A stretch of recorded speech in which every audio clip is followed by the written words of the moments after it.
Picture your last hard day. By 9 at night, the physical reality sets in. Heavy eyelids, brain fog, and the gravitational pull of the couch. You tell yourself what almost everyone assumes in that moment. The tank is empty, the willpower is gone, and you'll have to wait for tomorrow's refill to be productive again.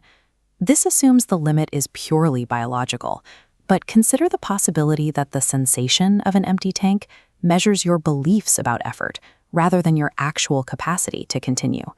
This idea of a willpower battery gained traction in the late 1990s through the work of psychologist Baumeister.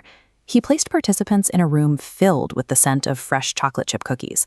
One group ate the cookies freely, the other was forced to resist them and eat plain radishes instead.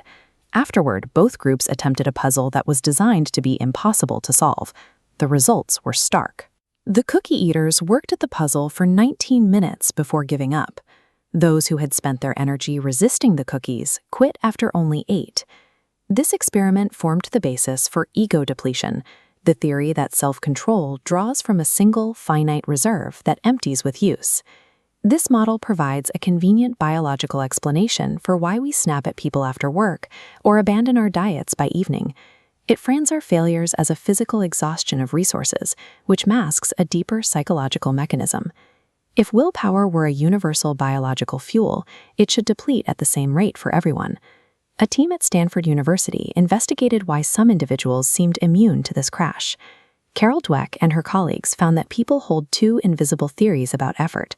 Some believe willpower is a limited fuel tank that requires rest to recharge. Others view it as a warming flame, where doing one hard thing actually prepares the mind for the next. To test this, researchers repeated the classic depletion experiments, but sorted the participants based on these internal beliefs. The results split the data in two. People who believed willpower was limited saw their performance drop sharply on the second task. However, those who believed it was renewable stayed steady, showing almost no decline in endurance. In a follow-up, the team used a questionnaire to subtly nudge participants toward one belief or the other. They found they could induce or eliminate the exhaustion effect simply by changing the idea in the participant's head before the test began. These findings suggest that your internal story about effort determines your endurance more effectively than the physical state of your body. While some early theories suggested sugar could refill a willpower tank, later evidence indicates that self-control is primarily regulated by mindset, not biological fuel lines. Researchers now suggest that the exhaustion we feel after a hard task represents a shift in motivation. You aren't losing the capacity to work. Your mind is simply recalculating its willingness to continue. At the moment of fatigue, your brain sends a biological whisper. It senses the labor you've performed and suggests that you have earned the right to stop and seek comfort.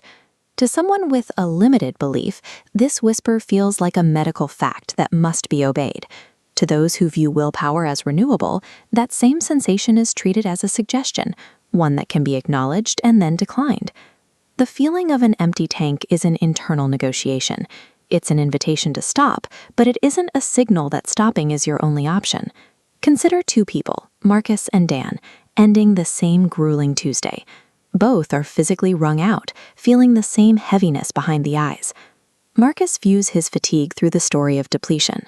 He concludes he has nothing left, orders takeout, and cancels his plans, assuming his discipline is used up. Dan feels the same exhaustion, but views effort as a warm-up. He starts a brief workout, and as he engages with the difficulty, the mental fog begins to lift. Over time, the way each man interprets that initial wave of fatigue dictates whether they follow through on their commitments or shut down for the night. This repeated interpretation shapes their long-term consistency. This psychology echoes the Stoic insight of Epictetus. We are disturbed not by events, but by the views we take of them. The task itself doesn't drain you. The belief that the task must drain you is what leads to the collapse. You can train this by renaming the sensation. When exhaustion hits, don't argue with the feeling. Simply tell yourself, my motivation is asking to quit, and I get to answer. Flip the frame. View difficulty as a warm-up rather than an injury. Every time you choose to do one more page or one more minute of focus, you provide your brain with evidence for this new belief. A final Stoic distinction is necessary. Spend your energy only on what you control.